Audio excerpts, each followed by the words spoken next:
उन दिनों शास्त्री जी देश के प्रधानमंत्री पद पर विद्यमान थे। शास्त्री जी का जीवन काल बेहद सीधा साधा था। अत्यंत सादगीपूर्ण तरीके से वे अपना जीवन यापन करते थे। उनका व्यक्तित्व बेहद सरल था। शास्त्री जी प्रत्येक कार्य को बेहद अपनेपन से करते थे। हर आम व्यक्ति की बात वो बड़े ध्यान से सुनते थे। प्रधानमंत्री पद पर विराजमान होने के बाद से उनकी जिम्मेदारी देश के प्रति बढ़ गई थी।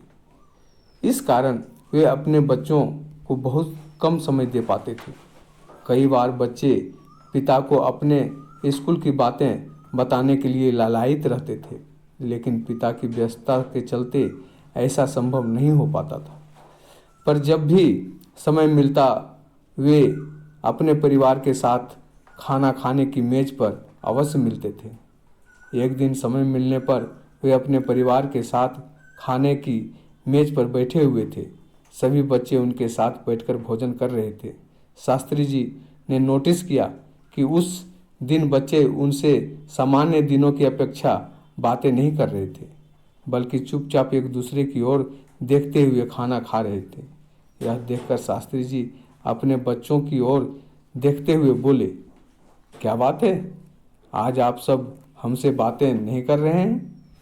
क्यों, क्या कोई नाराजगी है हमसे?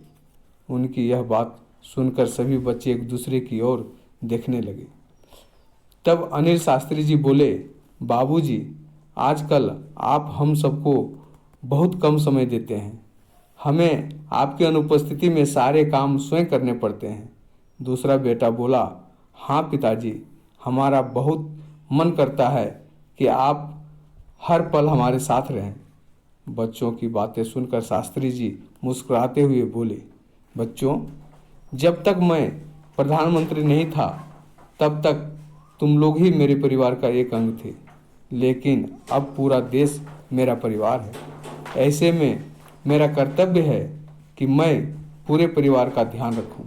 यदि मैं केवल तुम्हारा ही ध्यान रखूंगा तो देश का ध्यान कौन रखेगा? वह भी तो मुझे ही रखना है। पिताजी की बातें सुनकर सभी बच्चे एक दूसरे की ओर देखने लगे और बोले, बाबूजी, आप सही कहते हैं, पूरा देश आपका परिवार है।